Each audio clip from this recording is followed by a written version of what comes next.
Shalom, selamat datang Bapak Ibu Saudara sekalian.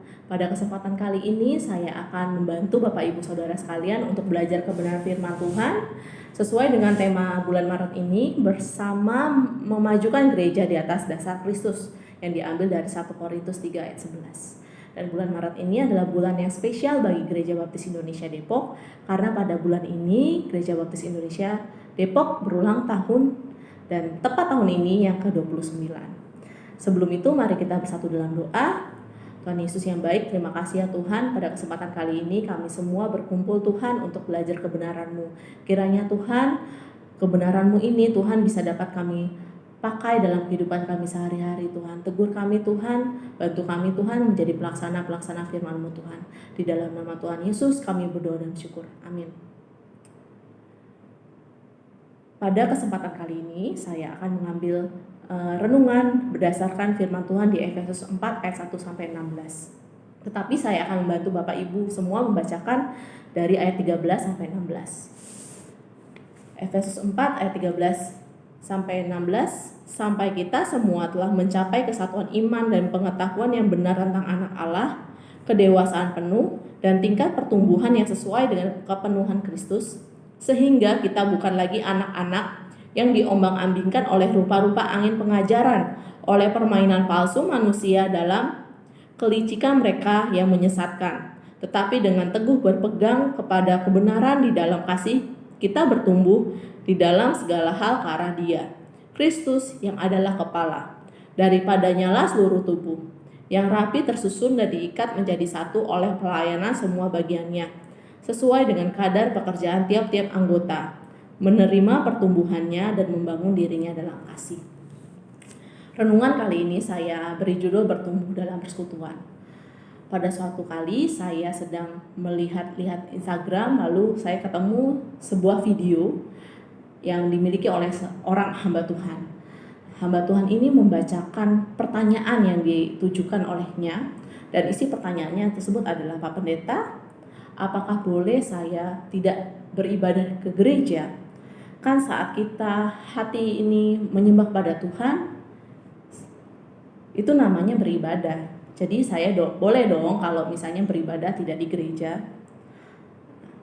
Ketika menonton video itu, saya teringat bahwa di kelas saya, perkuliahan saya itu, saya dan teman-teman itu sering mengutip satu artikel dari Bilangan Research Center. Ya, artikel ini merupakan hasil riset di tahun 2018 kepada remaja di Indonesia. Judul artikelnya adalah Gereja Sudah Tidak Menarik Bagi Kaum Muda. Di situ banyak sekali data mengenai gereja dan juga remaja, tetapi ada satu frasa yang saya kutip di sini. 1 dari 3 remaja Kristen yang rajin ke gereja berpotensi untuk tidak lagi rutin ke gereja. Ini terjadi di Indonesia. Lalu bagaimana dengan usia lain atau di negara lain? Lalu saya mencari lagi, ada riset-riset yang serupa tentang orang-orang yang sudah tidak ke gereja lagi. Diambil dari Barna bahwa usia dewasa 18-29 tahun sekitar 64% pergi dari gereja. Penelitian ini dilakukan tahun 2019 ya. Jadi hampir separuh dari jemaat sudah tidak datang lagi ke gereja. Kemudian dari Christianity Today, dia mengambil judul Gereja Sedang Kehilangan Orang-orang yang Lebih Tua. Jadi di dalam gereja menurut riset Christianity Today, orang-orang yang lebih tua atau lansia sudah tidak datang lagi ke gereja. Dari sini saya melihat bahwa banyak orang yang menganggap kehadiran ke gereja itu tidak perlu, bersekutu ke gereja itu tidak perlu, dan bertemu kepada Tuhan, beribadah kepada Tuhan itu bisa dilakukan di mana saja gitu. Apakah itu benar? Apakah itu salah? Mari kita belajar bersama melalui firman Tuhan yang tadi kita bacakan. Dalam Efesus 4 ayat 1 sampai 6, Paulus memberikan nasihat kepada jemaat di Efesus. Dalam Efesus 4 ayat 1 sampai 6 ini, Kita tahu bahwa Tuhan memerintahkan seluruh orang Kristen untuk bersekutu. Ini dapat dilihat di ayat 2. Ya, seluruh jemaat itu harus saling rendah hati, lemah lembut, sabar, saling membantu untuk menunjukkan kasihmu. Nah, menurut Matthew Henry, saling membantu untuk menunjukkan kasihmu berarti saling menanggung kelemahan-kelemahan jemaat berdasarkan prinsip kasih. Berarti jika salah satu jemaat sedang merasa terpuruk, merasa duka cita, merasa sedih, fisiknya sedang sakit, jemaat lain harus membantu jemaat ini dengan berdoa, memberi penghiburan, penguatan, menjenguk. Dan itu yang saya rasakan di gereja. Saya pernah merasa down selama 3 tahun. Dan selama masa itu saya pun marah sama Tuhan ya.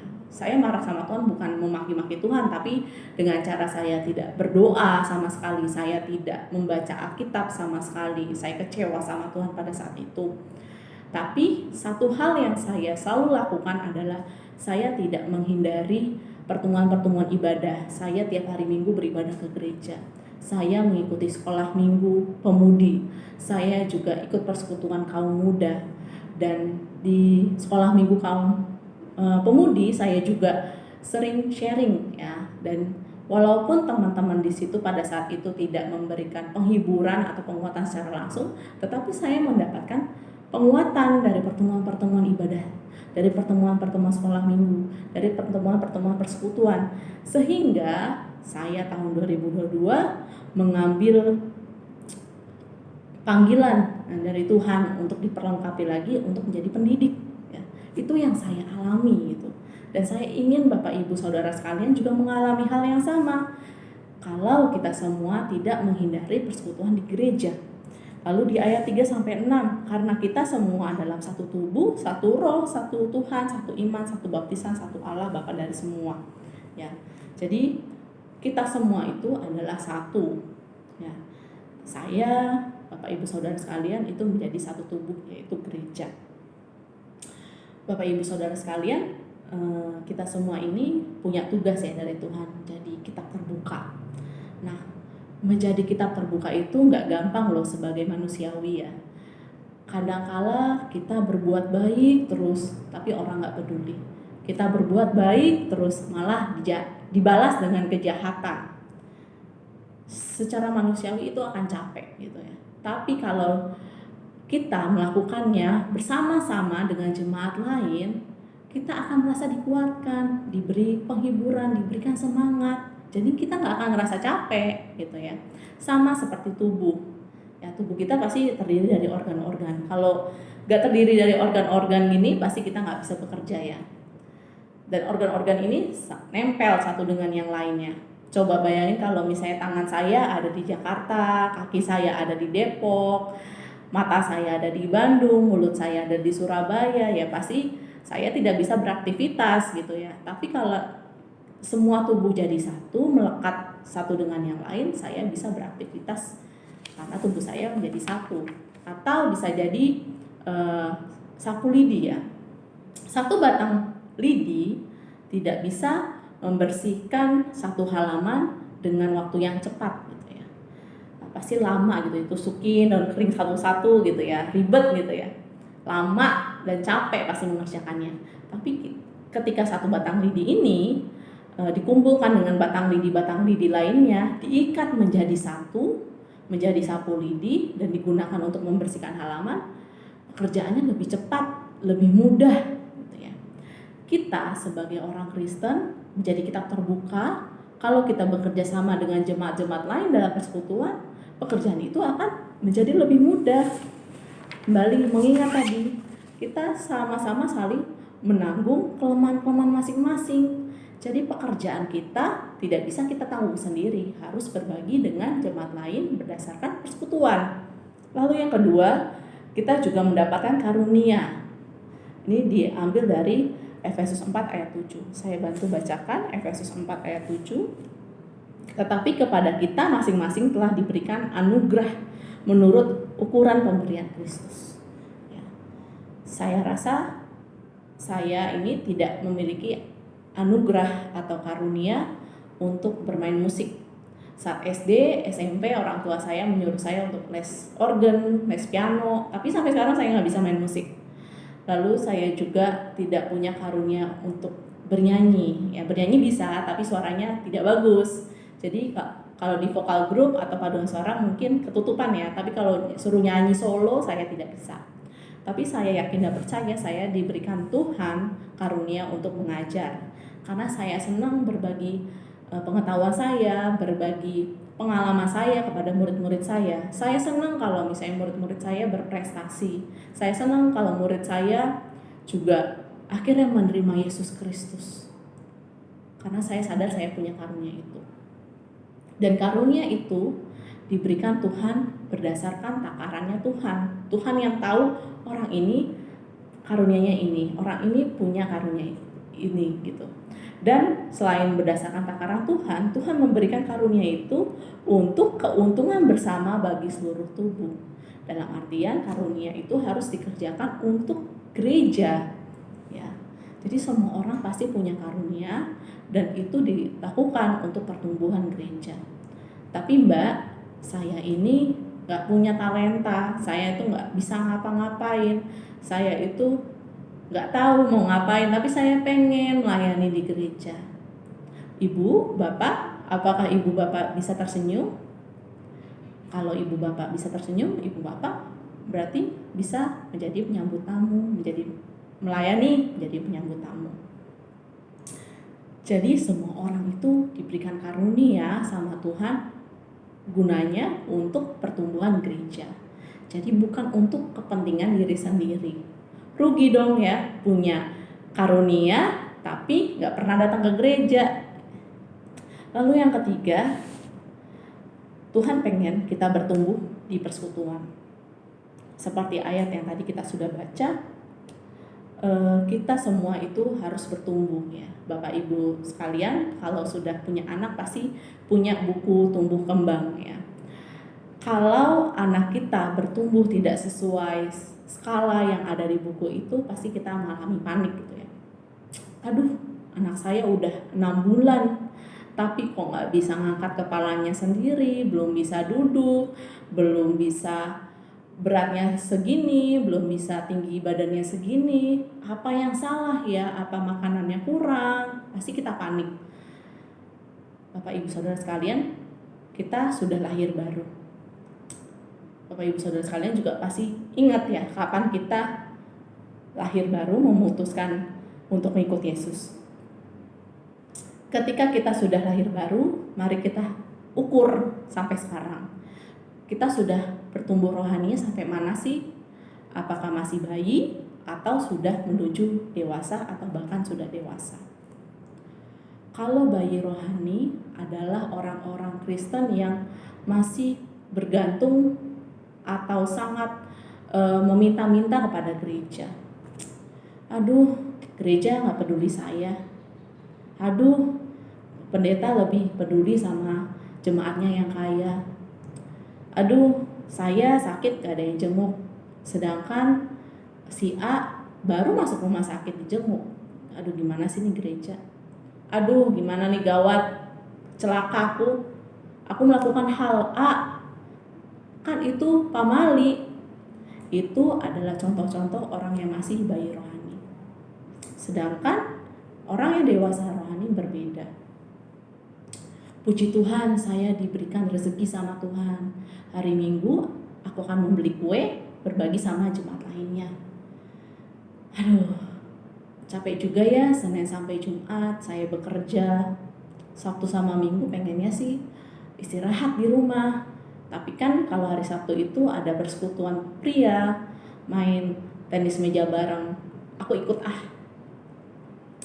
Aduh, gimana ya? Tadi bohong lagi. Kan firman Tuhan gak boleh saya bohong. Itu adalah ciri-ciri orang yang dewasa rohani.